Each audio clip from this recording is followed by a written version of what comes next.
April 14, 1865, was meant to be a day of relief and celebration.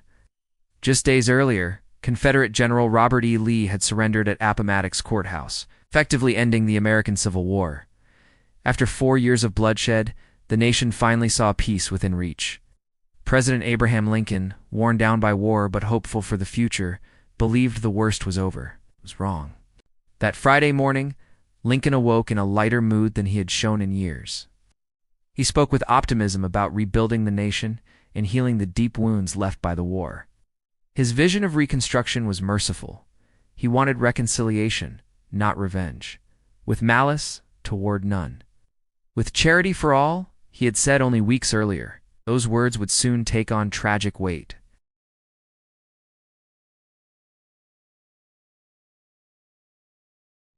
D.C. It was meant to be a rare moment of rest. His wife, Mary Todd Lincoln, urged him to go, hoping the laughter might ease the grief they both carried.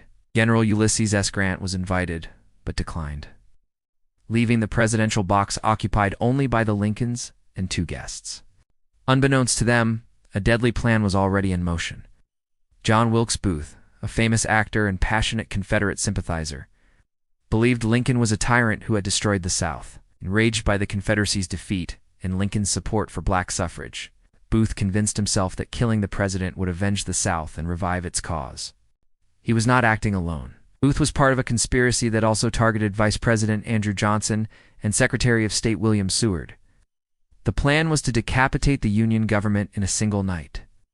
At around 10:15 p.m., Booth slipped into Ford's Theater. As an actor, he knew the building well and moved easily through its corridors. He entered the presidential box during a moment of loud laughter, in the play timing his act to avoid detection. Booth raised a small Derringer pistol and fired a single shot into the back of Lincoln's head. The president slumped forward instantly. Booth then leaped from the box onto the stage below, shouting, "Sic semper tyrannis," thus always to tyrants, the motto of Virginia. In the fall, he broke his leg, but escaped through a back door and fled into the night. Chaos erupted inside the theater. Doctors in the audience rushed to Lincoln's side, but it was clear the wound was fatal. He was carried across the street to a boarding house and laid on a small bed. Through the night, cabinet members, military officers, and friends gathered in silence as Lincoln's breathing grew weaker. Meanwhile, the rest of Booth's plot unfolded unevenly. Lewis Powell, assigned to kill Secretary of State Seward, viciously attacked him but failed to kill him.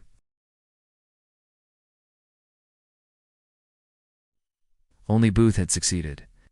At 7:22 a.m., on April 15, 1865, Abraham Lincoln died.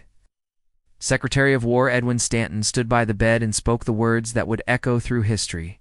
Now he belongs to the ages. The news spread rapidly across the nation. Church bells rang in mourning. Crowds gathered in stunned silence. For a country that had already sacrificed so much, Lincoln's death felt like a final, unbearable blow. He had guided the Union through its darkest trial and was killed just as peace arrived. Booth was hunted relentlessly. 12 days later, Union soldiers cornered him in a Virginia barn. He was shot and killed while resisting capture. The remaining conspirators were arrested, tried, and executed. Lincoln's assassination changed the course of American history. Without his guiding hand, Reconstruction took a harsher and more divided path. The nation he sought to heal would struggle for generations to live up to his vision of unity and equality. It was a moment when hope and loss collided, when a nation won peace, but lost the man best prepared to secure it.